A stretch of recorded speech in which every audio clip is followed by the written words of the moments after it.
Hello, everyone. Thanks so much for coming out tonight. It's a Thursday evening, a lecture on Houdini. I wasn't sure how many people were going to come. This isn't even really a talk about Houdini's magic, and I'm so sorry if you came here for that. I don't know any magic. I'm hopeless at that. I try not to destroy the illusion of magic, and I really want to sort of hold on to that. So I avoid learning magic tricks like the plague so that I can preserve that. My name is Eric Colleary. I'm the Klein Curator of Theater and Performing Arts here at the Harry Ransom Center. I oversee a wide range of collections, one of the largest collections of American and British playwrights, materials that go back to the 11th century, then all the way up to the very present. And even today, if you hadn't heard the news or gotten the email blast, we just opened the archive of Arthur Miller, the playwright Arthur Miller, so very excited about that. I also get to oversee the collection of Harry Houdini, and it is an incredible collection. There are all kinds of crazy things in this, and I will be talking about some of those things this evening. I want to, first off, though, thank you all again for coming out tonight. I also want to thank Lisa Pulsifer, Wendy Fernandez, Doug Newell, and everyone who's helped make this program possible tonight. So thank you so much for your work on this. I've been at the Ransom Center now for 4.5 years with a background in theater history. It's been my great privilege to be able to dip into collections like the Houdini papers and learn something new, not only about him and his career, but also about his personal life and his hobbies, things like collecting. I also have not only access to the collection itself, but I've been able to dig through the collection files, learn about how collections got here, and I'm going to be sharing some of that with you this evening. I'm also really especially, how many of you are magicians or practice magic in some way? Oh, how lovely. Thank you so much for coming tonight. I'm really so grateful to the magic community because you all are such amazing historians. I've not met a magician who isn't interested in history. And the magic community has been so generous in sharing those stories with me. I also want to especially thank John Cox, who's a Houdini expert and has been such a good friend and such a supporter of the work that we're doing here at the Ransom Center. He sent me an article a while back that you'll see several times in the talk this evening. It led me on a year-long Houdini hunt here in Austin. That's really the focus of my talk. My plan is to talk about Houdini. I will talk a little bit about his work as a magician and an illusionist in particular, and speak about the contents of the collection here, but I also plan to talk more broadly about his collecting practices, which didn't just focus on magic. And I'm also going to attempt to answer the question I get asked most often, which is how did all of these amazingly rich collections end up in Texas? It's a really fascinating story. How many of you are coming here to the Ransom Center new to the Ransom Center, just out of curiosity? This is your first time. A few of you, welcome. Thank you so much for coming tonight, first and foremost. If you aren't familiar with who we are and what we do, we're a library, a museum, and an archive. It's a sort of a threefold mission. And what we do is collect broadly in the field of the humanities, dating back thousands of years. And we really try to preserve that material and make it as accessible as possible through programs like this tonight, through our exhibits in the galleries, through class visits, through researchers who come from all over the world to make use of the reading room. Access is really, really important to us. So as I talk about the collections, know that all of the images that you're seeing, all of the material that's in the presentation, that's all here in the building. You have access to that. Anybody with a photo ID and a sense of curiosity can sign up for an account in the reading room upstairs. And I really want to encourage you, I really welcome you to come and do that. If there's time to, I'll mention a little bit. I don't have access to the internet on this computer, unfortunately, so I can't show you how to navigate the website at the moment. But I'll talk to you a little bit about how to navigate the website and how to find actually what we have here, which is extensive. It's all throughout this building. If again, a little bit about the Ransom Center. If If you're not familiar with us, it's the brainchild of Harry Ransom, who was an English professor here at UT in the 40s and 50s. He moved up in the ranks and became the president of UT Austin, and then became chancellor of the UT systems. And he had this vision. This is a sort of we pull on this quote quite often here. I propose that there be established somewhere in Texas, let's say the capital city, why not, a center of cultural compass, a research center to be the Bibliothèque Nationale of the only state that started out as an independent nation. It's really, it was an ambitious claim, and a late one, actually, a little bit, in the 1950s. There had been already several major research centers at major universities in this country, Harvard and Yale, a lot of major collections that had already bought a lot of older material. And so he had to really rethink how he was going to approach collecting. And he really looked broadly out to a number of people who could help him with that. And one of them was a gentleman named Karl Hoblitzell, who was a theater impresario and the founder of the Interstate Theater Circuit. If any of you caught the vaudeville exhibition that we did last year, you'll have read a little bit about Hoblitzell and the Interstate Circuit. Vaudeville, this was the major vaudeville circuit in the South, and especially throughout Texas. The Majestic Theater, which is now the Paramount Theater down in downtown Austin, that's it right there. That was part of the Interstate Circuit. They were based in Dallas-Fort Worth, but Karl Hoblitzell had a passion for theater history and wanting to make sure that theater history was accessible and preserved for the future. And so as motion pictures started to become more popular, the circuit closed and was sold to the Paramount production company. So the theaters were often renamed Paramount. And he continued to operate this series of theaters for Paramount for a number of years. And then in the 1950s, around the late 1940s and throughout the 1950s, he established the Hoblitzell Foundation, which is still very active today. And the foundation's work was to try to promote the arts and to also preserve theater history. And so he donated not only funds, but also really important early collections to the Ransom Center, to the University of Texas, even before the Ransom Center started. And that was really partly starting with the collection of Albert Davis, which is really one of the seed theater collections here, the foundational theater collections. Albert Davis, by the 1940s, had amassed one of the largest collections of theater photography anywhere. It was well over 100,000 photographs. In 1940, this is pre-1940 photography. So that included amazing album and carte de visites from the turn of the century, amazing photographs that really some of them only exist in this collection. And that had been on deposit at MoMA, actually in New York, as one of their archives. And then at some point they decided not to do archives anymore. Davis pulled it back and sold it to Karl Hoblitzell, who purchased it on behalf of the university and placed it here. And that's really what started, that was in 1954, that started what's called the Hoblitzell Theater Library at the University of Texas, which was, for those of you, maybe you all are too young to remember that, but it was at the university, the tower, at the main building for a number of years. The second major foundational collection was the collection of Messmore Kendall. Kendall was the president of the Capitol Theater Company in Manhattan, which was responsible for building the first purpose-built cinema in Manhattan. An amazing accomplishment. He was also a real estate developer. As a historian, he was really interested in the American Revolution and fascinated with George Washington. He lived in an old home outside of New York City that was believed to have been one of the homes that George Washington stayed in and planned battles in during the American Revolution.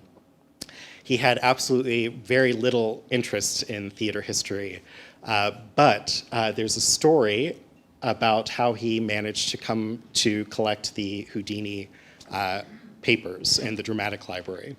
And this is the story. This is the article that John Cox had sent me now over 2 years ago that really got me questioning a lot about what Houdini's collection, how Houdini's collection got here. So it's worth reading because we're going to come back to this a couple times. So it gives a little background on Messmore Kendall, but it says that he became interested in buying an antique break front bookcase, which was up for an auction. He was outbid by Harry Houdini, the magician, who bought it for $3,000. The numbers here are, this is a story that's being reported in 1950 from Kendall, and some of the details are a little bit fuzzy in his memory, I think. But yes, it's believed that Houdini bought this from an auction in New York in around 1920, so about 6 years before he passed away. And Kendall was not used to losing anything. And so was very upset when he lost this bookcase to Houdini. Houdini died on Halloween in 1926, and it made the papers internationally. Kendall sees this in the papers, and he remembers the bookcase, and very untactfully reaches out almost immediately to Houdini's widow within a month, asking if the bookcase was still there and if she would be interested in selling it, and could he come by and see it. So Houdini had been living in a townhouse for a number of years in Harlem, and Bess Houdini, who was completely distraught after the unexpected death of her husband, had invited him basically to come and look at the bookcase, really wanting to sell as much of this stuff as possible so that she wouldn't have to deal with it. It was an anxiety and a sort of weight on her. So he goes, he sees the break front bookcase. It is massive and beautiful. He loves it. He also sees all the books that are inside of it, and he says, "That's amazing. I would love to buy the books." She says, "Yes, have the books, have the bookcase. There's also 25 crates worth of material that's in storage. If you want that, I'll sell you everything." So he did. He bought it all, sight unseen. Takes the whole collection in, and it's a really big deal. I can't stress how significant this is. If Kendall hadn't been interested in the bookcase and come to buy all of this stuff, it's very likely that the collection would have been completely broken up and sold piecemeal or given away as gifts. The fact that it remains intact as much as it does is really remarkable. So then it goes on to say that the contents of the cases were cataloged. This is true. Houdini had a librarian and 2 assistants that were working with him for a number of years to catalog the collection. No record of that catalog seems to exist, which is devastating. So it's very hard to know what exactly was in that collection except for these glimpses that appear in different articles and different accounts. And what happens is that it goes and joins Kendall's collection, and Kendall already had some other stuff and was buying other things too. And so it becomes, because it gets absorbed into Kendall's collection, it's very difficult to figure out what was Houdini's necessarily and what was Kendall's. And Kendall doesn't do a great job of keeping it in order. It gets messy. And I'll talk about that and show you pictures of that from when it arrives. But one case, he says, which had been neglected for years, proved to be one of the greatest finds in collecting. It was packed full of historical documents, throwing light on the history of England and France. Not the least important of the papers was the first document Kendall pulled haphazardly from the pile. It's the original manuscript of My Country, 'Tis of Thee. And so John Cox sends me this article a couple years ago and says, "This is, I thought you'd be interested in this. Seems pretty amazing. Is this true? I mean, do you guys have the original manuscript for My Country, 'Tis of Thee?" I hadn't heard the story before. I hadn't seen this article. I was so glad that he shared it with me. So I went digging. I spent the morning searching the most likely places where this manuscript could be, and I found it. Here it is. Samuel Francis Smith's My Country, 'Tis of Thee. Beautiful manuscript, handwritten. Lovely. I was so excited. And then I looked around the rest of the folder and found out that there's 4 more copies, also handwritten. One of them bound, and the binding actually says original manuscript. Doing a little digging, I find out that the author, Mr. Smith, had fallen into hard times in the late 19th century, and you could pay him to handwrite a copy of this manuscript. And over time, the story gets mixed up and it gets passed down through the family, and you're like, oh my God, this is an original handwritten manuscript by the author. It must be the original manuscript. And so there's tons of these original original manuscripts of My Country 'Tis of Thee out there. We have 4. 5. No, I'm so sorry. These 4 plus Houdini's copy. So 5 of them just here within our own collections. Pretty great. So not bad. Don't get me wrong. I'm sad it's not the original first manuscript, but still not a bad thing to have in the collections by any means. And the connection now to be able to say, because of this article, that we know this had been identified as being part of the Messmore-Kendall collection, but because of the article, we know that this was actually Houdini's. These are the ways that we are able now to identify, unless he actually has his name on it, which occasionally does happen, that this actually belonged to Houdini at some point. But I'm getting a little ahead of myself, so I'll go a little bit back, and we'll talk a little bit about Houdini himself. How many of you, show of hands, have heard of Houdini before this evening? Ah, yes. All of you, almost all of you. One of the most recognizable names, certainly in magic history, if not performance history. Really one of, along the lines of David Copperfield maybe, there's very few magicians that are so deeply embedded in popular culture. Houdini was born Eric Weiss in Budapest in 1874, not Appleton, Wisconsin, which he later claimed for many years was where he was born. He was one of 7 children. His family immigrated to the United States in 1878. His father was a fairly liberal rabbi who got a job working in Appleton, but lost his job in 1882. And there's some speculation about exactly what happened that forced Rabbi Weiss out of his job. But the family ultimately moved back to New York City. Houdini, young Eric Weiss, debuted as a performer, originally actually as a trapeze artist at the age of 9, but by 1890 was performing under the name of Harry Houdini. And this was a name, for those of you who haven't heard the story, Houdini is a homage to the French magician Jean-Eugène Robert Houdin. And the idea was that Houdini thought that if you add an I at the end of Houdin, it would say that it was like, it would give the impression to audiences that he was like this great magician. And in terms of Harry, there's some speculation that it was because of the way they pronounced Eric, that Eric came out Harry, and it stuck. So he performed for a number of years throughout New York and at Coney Island, which is where he met his wife Bess, who was also performing there. And became one of, first starting off with card tricks, and then moving on into escape and sort of illusion. Never really feeling like he mastered the craft of sleight of hand, like close-up magic. It was something that he just wasn't quite as strong at, although he got better later on in his life. And there's some fun stories about him pulling off his thumb and things that I can't do, things really, truly magic in my mind. So yeah, here's a photograph from the collection. This is Houdini and his brothers. This is back when Houdini was doing his card tricks. Beautiful, young Houdini. These photographs are absolutely remarkable. And again, because the collection is coming from Houdini himself, there's personal photographs like this that don't exist in copies. Since over the years, as the collection has been open for research, some of these photographs have been reproduced and published in books. But it's wonderful to have the originals here in the collection. Also in the collection, you can see early parts of his career. He was a frequent author, writing not only major books on performance history and magic history, but also trick books. This is his own personal copy of the first book that he ever wrote. He even writes as much as at the top, my first book, Houdini, and then gives the note on the side that it's he believes. What does he say? I can't read it. Published as near as I can remember around 1894. And there's tons of posters in the collection and playbills, broadsides, programs that relate to his performance as a magician. Lots of photographs too. No magic tricks, in case you're asking.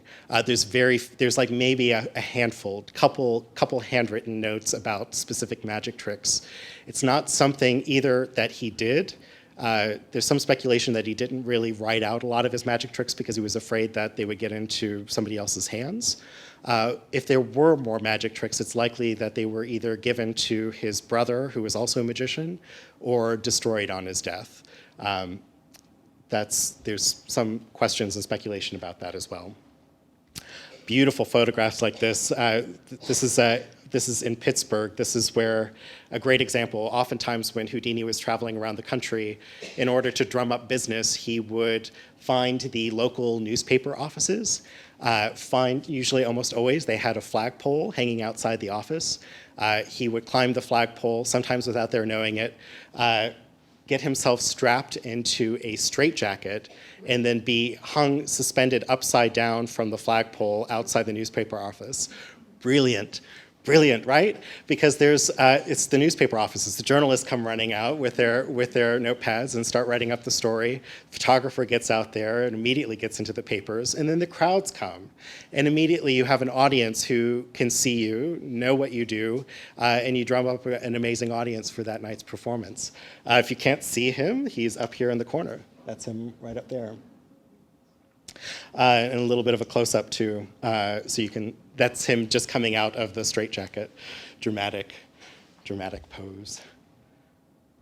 Also in the collection, this is something more recently added. I've been here, like I said, for about 4 years now. One of my first acquisitions was one of Houdini's ball and chains that came up for auction. That came from the Niagara Falls Museum. Houdini, one of the stories is that this photograph was just before he was tossed off the side of a boat in the San Francisco Bay. And the story was that he could hold his breath for 10 minutes. He'd have 10 minutes to get out of these 2 ball and chains, each one weighing over 20 pounds, plus another 7 pounds with the chain. He'd have 10 minutes to get out of it and get up to the surface of the water. Something he practiced for quite a long time in his bathtub in his townhouse in Harlem. He would get underwater and just get better and better at holding his breath for longer periods of time. In the collection, the ball and chain is really one of the very few three-dimensional objects that we have from the collection. Everything else is really paper-based. Wonderful photograph. This is a unique photograph that only, again, exists here in the collections. This is Houdini trying out one of his most famous acts, the water torture chamber cell. You can see, actually, this is a prototype. This isn't even a performance. That's a stagehand in the back there that's helping him out. There's a hammer on the floor. You can see, actually, the reflection of his his agent here in the glass. It was something that he worked on for a number of years. If you've seen, I don't know if I have a picture of it in the slides, but there's a poster of it, which a reproduction is on sale in the gift shop. But there's a poster on display, Houdini's own copy of the poster, a famous one, where he's in a milk can.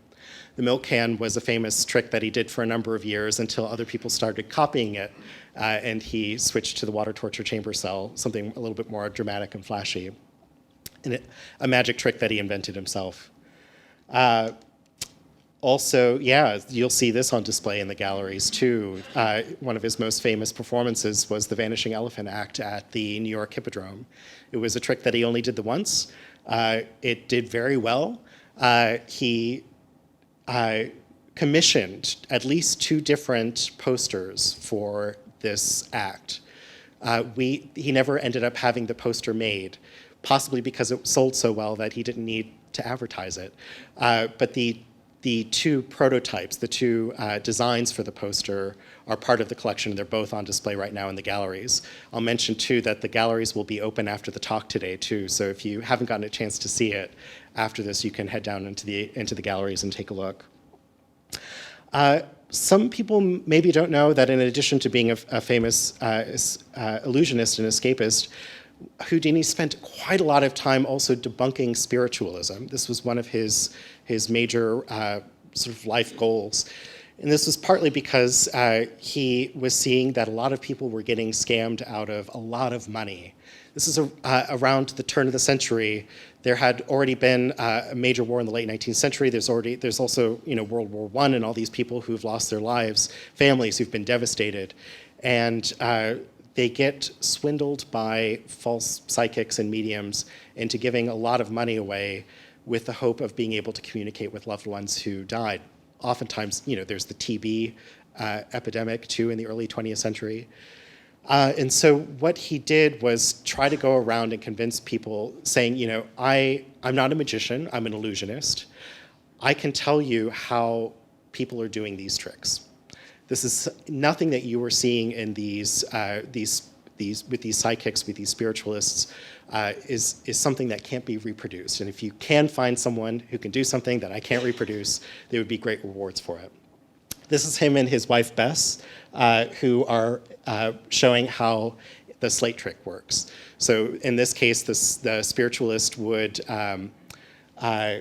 hold a blank slate, and then the person sitting across from them would ask a question of their loved one, and then the spiritualist would slide the slate underneath the table to the person, and they would take it and then hold it, and the answer would be on the slate. And Houdini shows that it's actually because there's somebody underneath the table who's able to write out the message and then pass it along without the other person noticing.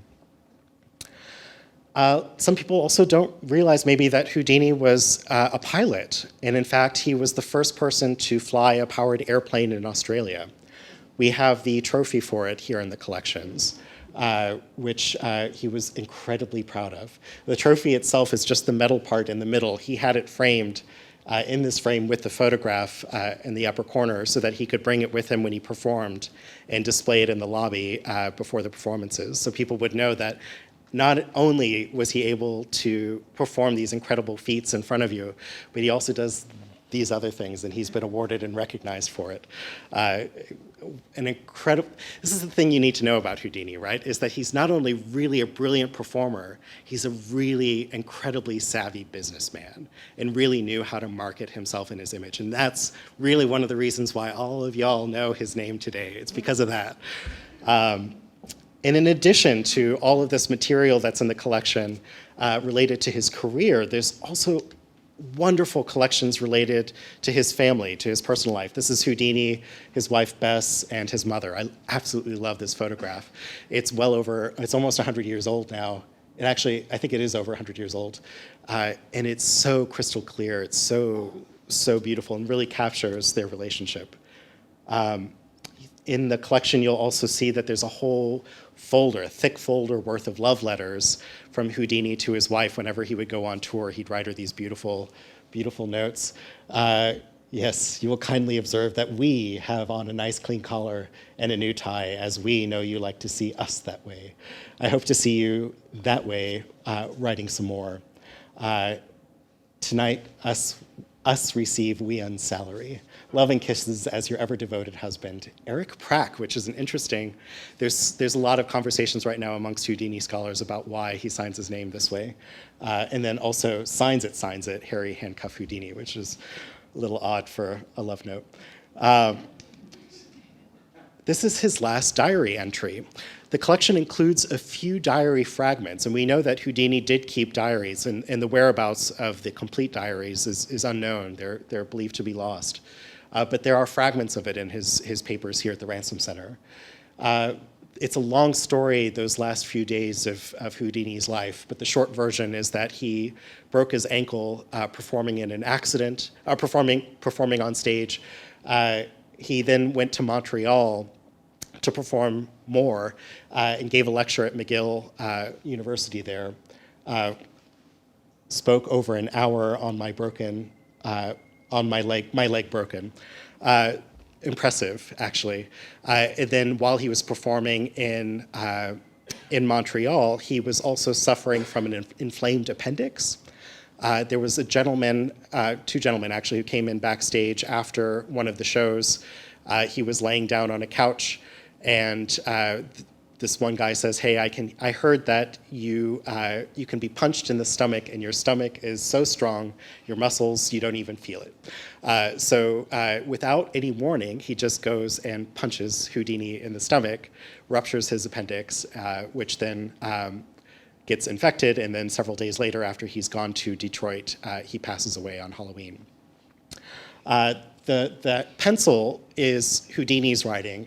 A year after, on the same date, Bess Houdini, his wife, followed up in ink on the same page and sort of wrote a reflection on what was going on a year later. And it's a very sad account where she's clearly struggling, and she struggled for a number of years with depression related to her husband's death. There's this very cryptic message at the bottom: home early, no drink or weed. Interesting.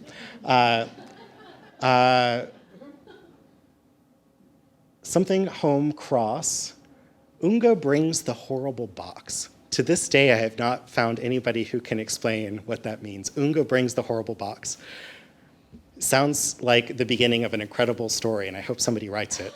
Wonderful use of the collections, actually. It's not just about academic research. People come here and use the collections for creative fodder as well. That's a great story somebody needs to write. This is Houdini in one of his rooms in his home. You can only imagine. This is his part of his library. I love this photograph for so many reasons. If you work in archives, I will say our collections are very well organized. It does not look like this in the stacks, but there's something very satisfying also about just sort of seeing all the stuff and him just sort of amongst it all. These boxes too here on the left. This is a chest of drawers, and so the chest opens up, and then there's drawers on both sides of the chest, and it's labeled. The second drawer is diary and scrapbooks. The top drawer has something to do, I think, with. Oh no, it's the third drawer is films. It's a little bit blurry on this version. The top one's letters and other manuscripts. So this is his file cabinet that he could actually travel with if he was going to be spending time outside of New York. And then around him is part of his dramatic theater library. This is a really big. It was a massive investment for Houdini. I can't begin to stress how much money he actually spent on this collection. A year after he died, there was actually an article, a profile of his library that was published posthumously. And it describes, this was by an author who had gotten the chance to interview Houdini before he died. And he describes the library like this.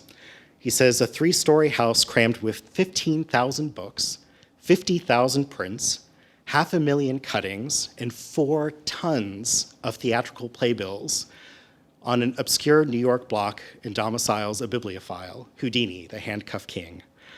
12.5 rooms are lined with shelves, and these with books, old, new, small, and large.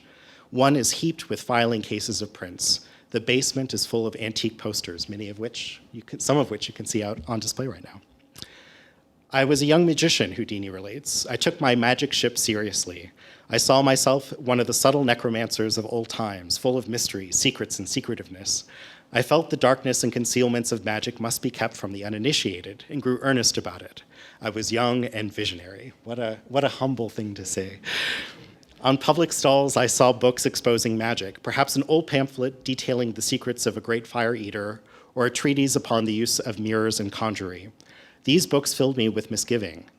I should have liked to suppress their editions. The editions were past my reach, but the books before me were not. I could buy them and cast them into the flames. I bought them, but I didn't cast them into the flames. So what a great description of his collecting and his impetus to collect. For magic, it really begins with an effort to connect himself to the past, to connect himself with magicians before him, to learn from them, but also protect them, to protect the secrets so that even if he could only buy one copy, and sometimes he bought multiple copies of certain things, that would be one less chance possibly that it could fall into the wrong hands. And then what he noticed is that so many of the profiles of famous magicians past were also included in major biographies of theater people, of actors and actresses. And so he started collecting those too. He also had a fascination with history, and particularly of Abraham Lincoln, which he named his pet after, his pet eagle. He had a bald eagle actually named Abraham Lincoln. And was fascinated because of Lincoln with the Booth family of actors, Junius Brutus Booth Sr., Edwin Booth, and of course John Wilkes Booth, the assassin. And so he collected vast amounts of material around the booths, and because they were so connected with 19th century American theater, all of that stuff too. And it just kept building and building until finally he had collected a massive dramatic library of material dating back to the late 1600s even, up through the present. And so it was really a remarkable feat and an expensive one. And it comes about through many different people. One of the people that start to give him materials is a 19th century stage magician, British stage magician named Henry Evans of Anion, who had performed for a number of years, fairly well known, but not like massively well known. But one of his great strengths was that he had collected so much material in the 19th century from friends of his, from people that he knew, at a time when nobody else was saving this stuff. Things that were so ephemeral, posters and playbills, things that would go up on a wall and they get immediately torn down or rained on or destroyed within a week. He was beginning to save it. And so by the time that Houdini comes around, while Houdini is performing in London, Henry Evans of Anion hears that Houdini is there, knows that Houdini is a collector of magic history, and tries to set up a meeting with him. And Houdini pushes it off for a while and doesn't really want to deal with it. He gets a lot of people wanting to meet with him while he's touring. And he's also falls fairly sick while he's in London. And so this is from a book he writes sometime later called The Unmasking of Robert Houdin in 1908. This is Houdini writing. He says, "When I approached the old man, he rose and informed me that he had brought some clippings, bills, etc. for me to see. I asked him to be as expeditious as possible, for I was too weak to stand long, and my head was awhirl with the effects of la grippe." Dramatic. With some hesitancy of speech, but the loving touch of a collector, he opened his parcel. "I have brought you, sir, only a few of my treasures, sir, but if you will call..." I heard no more. I remember only raising my hands before my eyes as if I had been dazzled by a sudden shower of diamonds. In his trembling hands lay priceless treasures for which I had sought in vain. Original programs and bills of Robert Houdin, Philippe, Anderson, Breslau, Pinetti, Caterfelto, Boaz, in fact, all the conjuring celebrities of the 18th century, together with lithographs long considered unattainable and newspapers to be found only in the files of national libraries. Harry Ransom would be so proud. I felt as if the King of England stood before me, and I must do him homage. What a great, again, another great description of his collecting. This man who stands before him with these artifacts that really, even with the national libraries, most national libraries maybe are collecting newspapers, and so you'll get the clippings and the announcements, but nobody's collecting the posters. Nobody's collecting those playbills, those artifacts that are incredibly rare and ephemeral. So what a gold mine to stumble on. And this is because of Houdini's fame and his connections with so many people. He's able to draw on all of these connections to build his own collection. Down in the galleries, you'll see several posters on display. One of them, several of them actually, are from the collection of Henry Evans of Anion. And if you look closely on some of them, like this one, it's the first poster just as you come into the room, a poster for Signor Boz. You'll see the handwriting on the bottom is actually Henry Evans of Anion's notes on the performers. They're extraordinary. Again, these are people that Evanion knew, and in some cases, these notations, especially for some of the more obscure magicians, these are the only records we have of what they performed, what they did, anything biographical. It may be a poster in a playbill, and that's all that might remain of a certain person's performance. The collection, as Houdini described, also included quite a bit on the magician Robert Houdin. This is a rare print showcasing one of his acts. In this case, being able to take a sheet off of a table and a flood of feathers coming out from underneath it. Houdini would use this material that he collected from Evanion and so many others to write this amazing biography of Robert Houdin, The Unmasking of Robert Houdin in 1908. And it's not limited to 18th century magicians either. It goes back. This is a print of Blaise Montfort of Malta. It's the earliest known print of a named conjurer. The first time there's an illustration from life of a magician, and we know their name. A pretty big deal. This is from 1651. Blaise Montfort of Malta's claim to fame is that you see all these goblets lined up. Each one would be filled with a different kind of liquid. So one would have beer, one would have white wine, one would have red wine, one would have water, and he would drink them in order. And then he could spew them out in order, in distinct layers. So it didn't somehow manage to blend in his stomach. There would be water, it would be discrete. And there are magicians, I've seen this. There are magicians still to this day who can do this trick, and I have no idea, boggles the mind. Matthias Buchinger, this is a print of Buchinger from 1804, the wonderful little man of Nuremberg, as he was known. Buchinger is fairly well known now, thanks to the efforts of the magician and historian Ricky Jay, who wrote extensively on Buchinger and did a very well-received exhibition about him. Buchinger was born without legs and with sort of fin-like hands. And very short arms, but despite this, he was able to create amazing works of art. He was a magician in his own right and did incredible card tricks and disappearing balls underneath the cups. This is one of his prints, the engravings that he did.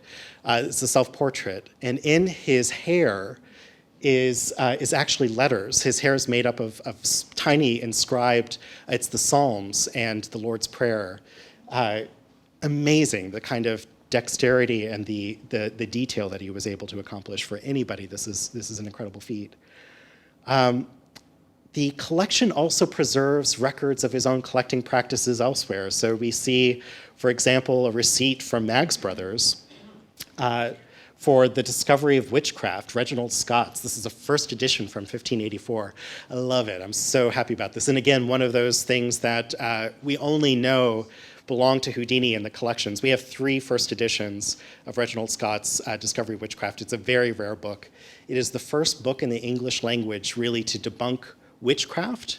And in debunking witchcraft, it's the first book in the English language to actually tell how magic tricks work. What a great thing to have from Houdini. So we have 3 copies of it. It's only because of this receipt in the letter that we're able to identify that the copy attributed to Messmore Kendall was actually from Houdini's personal library. So he paid, oh my goodness, £23 for it in what is this, 1917. What a steal of a deal, let me tell you. You could not get a first edition of that today for anything near that. And then this wonderful letter also explaining from Maggs, which is a celebrated bookstore still to this day. We still buy from Maggs here at the Ransom Center. This is the discovery of witchcraft. So you can see on the right one of the many plates that's inside the book, where you can see this is the beheading of John the Baptist. You just get a plate and you have a guy who's sitting underneath, basically. It's a great trick. But what he's doing, Reginald Scott, is basically trying to argue that really there aren't witches, and there's, much like Houdini with the spiritualists so many centuries later, there's ways of being able to explain how they're doing the tricks that they're doing. This wouldn't go over very well, and that's another long story with James I, who would basically say, don't listen to anything Reginald Scott says. There are witches, and we need to pay attention. Here's another receipt from Maggs Brothers. This has actually quite a few things on it. Several letters from the family, from Edmund Kean, the great early 19th century stage actor, and his wife, but also a really fascinating diary from David Garrick, one of the most famous British actors after Shakespeare. Big deal, really big deal. Those of you who saw the Shakespeare exhibition that we did here a couple years ago might have seen this on display. But the story is that this is David Garrick's travel diary from 1751. It says 1752. It was actually somebody added a beautifully illustrated title page to the diary after the fact and got the year wrong. They were off a year. It is 1751. He went to Paris. It was a very famous trip that Garrick went on. His family were French. This was his first time in France. He sees a bunch of theater, Molière, nothing he likes. It establishes in his mind the superiority of the British theater. And it's a fascinating diary. And it was lost for over a century. Scholars knew that it existed because there's a travel diary from when he goes back to France and says, I'm not really going to talk much about it because I did it so much in the last diary. But nobody could find out what happened after Garrick's death. It was the one missing piece of Garrick's biography. It goes missing for a number of years. It shows up at an auction in the late 19th century, and it's bought by a collector who then sells it to Maggs Brothers, and Maggs sells it to Houdini. And then Houdini's collection goes to Kendall, which then comes to us. So that's how we end up with David Garrick's travel diary from 1751. Pretty amazing. There's letters in the collection from a guy named Quincy Kilby from Houdini back and forth, and it's a really fascinating story. These letters really give you great insights into Houdini's interests and collecting habits. They were good friends. Kilby lived in Massachusetts. They talk about each other's families. They talk about their passions and history. Houdini goes on at length about his interest in Lincoln and the assassination and the Booth family. And there's quite a few things in the collections that we're still trying to, I'm pretty sure they're Booth related. They came from Kendall's collection. I just can't quite make that certain claim yet that they came from Houdini's own private collection. I'm noticing that, my goodness, we're already so far ahead, and I might skip a little bit quickly through some of these things. Sometimes in the collections, we'll come across things like this, the great actress, 19th century actress, Lotta Crabtree, fabulous name. This is a copy of her last will and testament. The only way that we know this is from Houdini's collection is he was very kind enough to sign the back of it for us. And he says, I paid $7.60 to obtain this copy, Houdini. So sometimes in doing research on something completely unrelated to magic, you'll be going through the collections looking at actors, and you'll flip it over and you'll see Houdini's signature and some note about it. It's remarkable, actually, how much of his material's across the collections.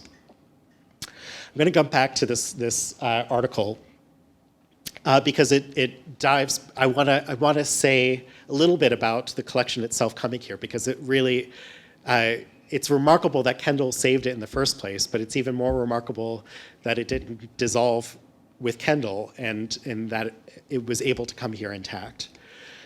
And that was partly, unexpectedly, because of a fellow curator, not here at UT, but at the New York Public Library. Mesmer Kendall was sick in the 1950s. Starting around 1956-57, his health started to decline fairly rapidly, and he wanted to get rid of the collection and find a good home for it. Ideally intact, but if he was willing, if it meant raising some money, he would sell it off, break it up in piecemeal, and sell the whole collection. This is George Friedley visiting UT when he gets to see one of the 34 extra illustrated volumes of the Hallowell Phillips Shakespeare, which was one of the first gifts that Karl Hoblitzell had given the university as part of the theater library. And Friedley is first approached to purchase the collection of Mesmer Kendall for the New York Public Library, which is really just getting its theater collection starting. This is way before Lincoln Center and the New York Public Library for the performing arts that is very well established today. They didn't have a budget for acquisitions, and so Friedley very generously, knowing that Karl Hoblitzell had bought the Albert Davis collection, those hundreds of thousands of photographs for us just a few years earlier, he approached the university to say, there's this amazing collection out there. I don't know if Mr. Hoblitzell would be willing to buy another collection for you, but you should know about this. It's a really, really big deal, and in fact, he gets the bookseller who's working with Kendall to place the collection, gets them in touch with the university. In this letter, we were requested to handle a collection that is so extraordinary that at no other time in the future will there again be such another one as this. Booksellers sometimes say this quite often, but this is true. This is absolutely true, and I'm so glad that it worked out. It almost didn't, because Karl Hoblitzell said, I just bought you guys this collection that was supposed to be unparalleled 2 years ago. This is what you told me the last time. I can't do this again. Why is this can't be really any different? And so it took a year of convincing, and actually Carl Hablitzel flying out to New York to see the collection to convince him that, in fact, this is remarkably different. That is, as much as Albert Davis's collection focused on photographs, Houdini's collection had tons of playbills and ephemera and letters, manuscript letters that didn't exist anywhere else. So they do. This wonderful letter to from George Friedley, the New York Public Library curator, to Betty Smedley, who was the my first predecessor, the first curator of the Hablitzel Theater Library. It says, yeah, 2 big universities are keen to get on the Kendall collection. I know of perhaps more. Get to it. Yes, and so then Friedley to Betty Smedley, I'm waiting on tenterhooks to learn if the terms arranged were satisfactory to Mr. Hablitzel, and that you really will have the Kendall collection. I think this really calls for a wire and airmail, special delivery in return if it happened. There was great concern. Again, it took a year to get this all together. And it does. Hablitzel agrees to do it, and he, in fact, hires George Friedley, who's working for the New York Public Library, to do a rough inventory of the collection on site before it gets packed up, so that there would be some way of knowing what was on its way to Texas. So he does that. It takes him somehow, and I don't know how this happens because it could never be done now. He must have had other people working with him, but he manages to do a fairly extensive 3-volume inventory of the collection, handwritten in 2 days. Crazy. And we still have that inventory. Enclosed, please find a rough list of what was packed on May 29th. I should have liked to have made a much more detailed list for you, but it would have taken nearer to 2 months than 2 days and might have bankrupted the foundation. He was being paid by the Hablitzel Foundation by the day to do this. And the collection itself, which I don't actually know how much the collection cost Hablitzel. That's not in the papers, since it didn't. The university didn't buy it. Hablitzel bought it on behalf of the university. The money isn't listed. But then, after having done all this work to inventory the collection, they find a closet that they hadn't noticed before that had a whole bunch more stuff in it. And an exasperated letter from Friedley back to Betty Smedley, Mr. Boston found another room almost full of playbills, music sheets, clippings, photos, etc., which are being packed today, which will not need detailed description as there is no known order. You'll have to start from scratch. The collection is even better than we thought. It was a huge undertaking, a collection even bigger than they realized, and getting it to Austin involved quite a bit of planning. In particular, the large cache discovered in a storage room on the second floor was, I believe, a great find, but it meant an additional day of packing. And then towards the bottom of the letter, he notes, interestingly, and this took me a year after John's letter, I should say, before I go to this, I'll keep you in suspense for a second. When I came here, the collection was a mess. And it had been a mess because it arrived in such a mess, because Messmore Kendall had made a mess of the collection. And when it came here, it had been packed up into the trucks in a way that there was clearly no order to anything. And librarians over the years, archivists, had really done a lot to try to make sense of the collection. But without closing the collection, it was really difficult to organize everything. So thanks to the support of the staff here at the Ransom Center and really the work of one of our archivists, Amy Armstrong, we closed the collection for 2 years. We couldn't allow it to be accessible for research just so that we could get a handle on it all.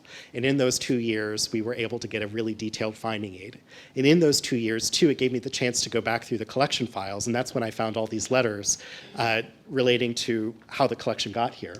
And I see at the end of this letter, this note about the bookcase. The large bookcase was the real problem. Had 7 men in all at times working on it, including the carpenter and the superintendent of the building. This was in Messmore Kendall's apartment, which was above the Capitol Theater in New York, which is gone, but it was the first purpose-built cinema in Manhattan. Kendall had an apartment just above it. So it would be Including the estimator, it would be possible to get it down other than through the front or the rear stairway, but we were not successful and had to resort to hoisting specialists that managed to get it out of the rear window this morning. They had to hoist the bookcase out of a window to get it to the trucks waiting below. So he's basically saying this massive bookcase is coming to Texas. It only comes apart in 2 pieces, long and heavy, so you basically need to be ready. You need to figure out where this is going to go and how you're going to deal with it. This is the collection as it arrived in June of 1958. You can only imagine, right? How do you begin to sort through all of these boxes? This is Betty Smedley was replaced by Frederick Hunter, who was a professor in the theater department. Dr. Hunter is the older gentleman standing up there, so anxious. We wouldn't do this now. They can't even get the stuff out of the truck before they start taking the lids off. We're a little more patient. But they're opening the boxes inside the truck, and you can see that just in this one box, this is a box of playbills. The top one is an early 19th century playbill from the Theatre Royal Covent Garden, one of thousands that are really part of this collection. I believe that's Betty Smedley actually just behind this gentleman here, waiting and watching. So the collection comes into UT Tower where the Hoblitzel collection is kept, and it's there and it's being processed and made available for research for a number of years. Until 1965, and those of you who have been here at UT for a while might remember this, but it was devastating. Oh, let's see if this worked. Oh, there we go. There was a fire. I don't know if you know about this, but there was a big fire actually that was caused by an arc welder who was doing work on the HVAC system in UT Tower, not on the floor of the theater collection, but a couple floors above. But however, a spark from the arc welder got into the HVAC ventilation, traveled down to the theater collection, and set it on fire. So within that, a number of collections were damaged. Some material was destroyed in that fire. The collections, quite a bit of some of the Albert Davis collection, certainly some of the Messmore Kendall Houdini material, some of the collection of the noted theater designer Norman Bell Geddes was damaged and destroyed in that. The insurance valuations for that were substantial. This is just some of the Kendall collection that was deemed lost, completely lost, and irreplaceable. 115 glass plate negatives of the Houdini collection destroyed by water and heat, valued at $2 each, which is just insane. Those are 115 glass plate negatives. That's the original negative for a photograph that doesn't, maybe there are no prints of that in existence. It is tragic and something that anybody who works in libraries and archives or anybody involved in cultural heritage, this is the worst nightmare scenario. If anything good came out of this, it's the fact that it convinced the university that there needed to be a purpose-built building on campus for the special collections. And after the fire, that's when the university started to build this building. And so since then, the Hoblitzel Theater Library moved over when the collection opened. It is now absorbed as part of the Ransom Center's massive collections in performing arts. It's all here, and it is an amazing collection. And like I said, that collection has been fully processed. And you can access it in the reading room upstairs. We continue to add to it. This is a collection of papers that was held by a private collector that came out of Houdini's, what do you call it, a bank deposit vault for a number of years, and some amazing letters in there. Those joined the collection in 2011. The collections have been used by a number of different people over the years, not only for research, but also for creative works. And in 2016, we collaborated with the Hidden Room Theater here in Austin for an original work about Houdini's interests in spiritualism and the conflict that he had with one of his good friends, the noted writer Arthur Conan Doyle, who was a firm advocate for spiritualism. But this bookcase, really, I didn't realize that the bookcase came here until I saw that letter. There was no record of it. that I had ever come across. There was nobody, when I came and did my tour, when I started here at the Ransom Center, nobody pointed out the Houdini bookcase. I was really curious what happened to this bookcase. Clearly, according to this letter, it had come to Texas. But the 2 photographs that we have of its arrival don't show the bookcase in the truck, probably because it's buried under all those playbills. So we did some digging, and I'm incredibly grateful to our head of manuscripts archives, Steve Milkey, who went through the Ransom Center's own archive, our own institutional archive, and came across this letter from an appraiser who was also a carpenter, who basically, the letter says that the bookcase was gifted separately by Carl Hoblitzell to the governor of Texas.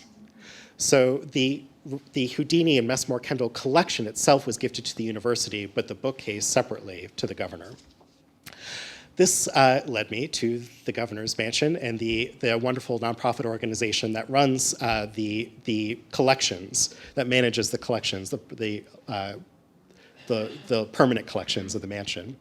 And sure enough, they said, well, we have quite a few bookcases there, but we do have a record of one that was gifted by Carl Hoblitzell. They didn't know that it was Houdini's, though, and that was pretty special. And so they said, actually, this has been used for a number of decades. It was collected by Governor Price to start the governor's memorabilia collection in the 1960s, so that there would be some way to display these artifacts of Texas governors in the mansion.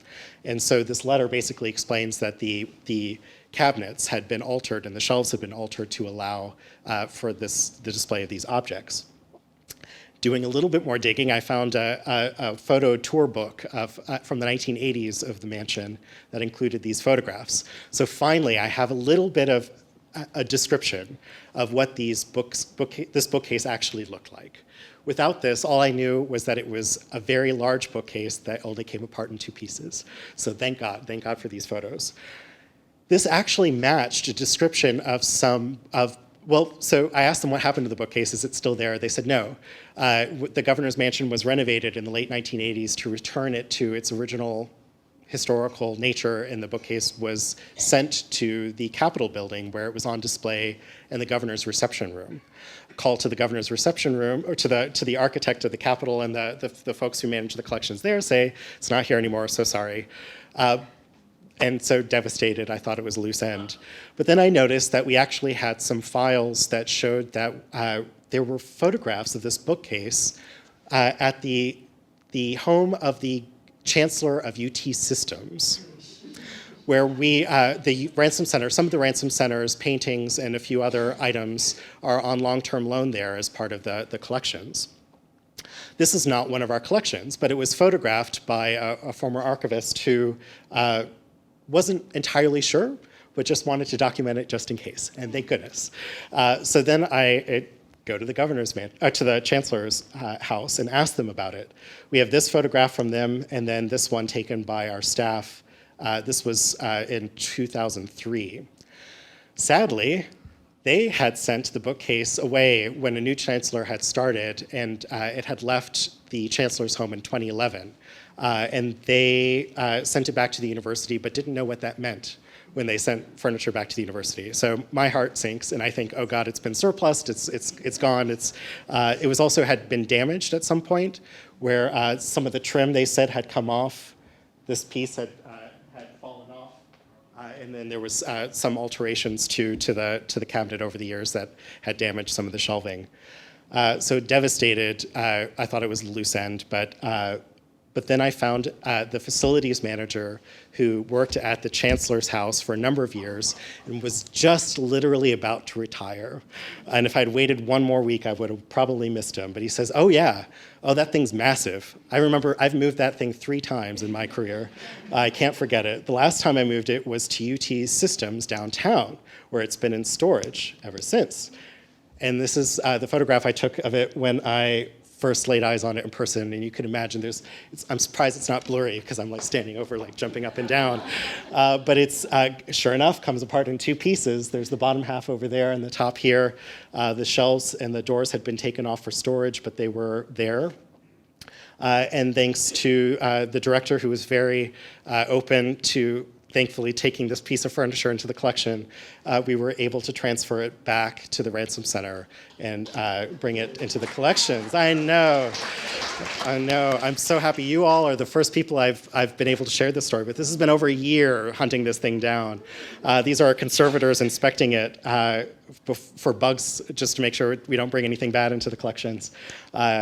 We ended up finding, this is a massive bookcase, it's hard to find a home for it in this building. We eventually decided to keep it on the 7th floor. Our elevators only go up to the 4th floor, so they had to be carried up the stairs. I know, bless their hearts, but they've done it before, and they did a great job with it. So we managed to get it up to the 7th floor, which is where the old Hoblettsville Theater collection is still housed. It's where the Houdini papers are housed. So it's actually back next to the collection where it belongs. So that's my talk.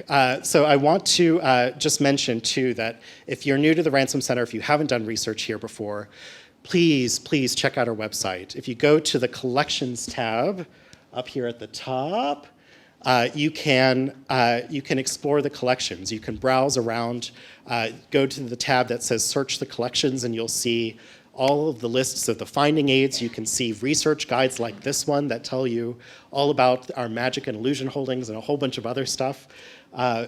We try to make it as accessible and as welcoming as possible. And I really can't encourage you enough to